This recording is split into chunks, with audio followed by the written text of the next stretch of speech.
باسم ياخور، حبيب قلبي، أول شغلة هذا مو إسقاط، هذا مو تغيير حكم، هذا إسقاط نظام. فرق كتير كبير بين تغيير الحكم وإسقاط النظام. أبع النظام من شرشه. هي أول وحدة. تاني شغلة حبيبي، أنت ما التزمت الصمت 13 سنة. وين كنت لما كانت تنقصف البيوت؟ وين كنت لما كانت تعتقل الشباب؟ كنت بجزر الكاريبي حبيبي، بجزر الكاريبي عم تصيف. هلا صرت بدك تلتزم الصمت بعد ما تحررت البلد؟ بعد ما تحرر عم تلتزم الصمت؟ على اي اساس؟ كلها راحت شباب راحت من عمر لك اطفال وشباب ونساء، كلها راحت كرمال الثوره.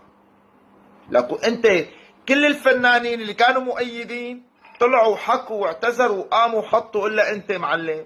سكتت وطلعت حكيت هالكلمتين، يا ريتك ما طلعت. يعني كان في امل 1% تفوت على البلد، هلا ما بقى تفوت بحياتك.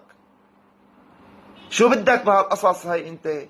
يا التزم صمتك وخلص تفرج خليك بعيد، يا اما احكي كلمتين واعتذر للناس واعتذر للشعب انه انت كنت مالك عرفان. كوع يا اخي، يا اخي كوع مثل ما هالفنانين كوعت.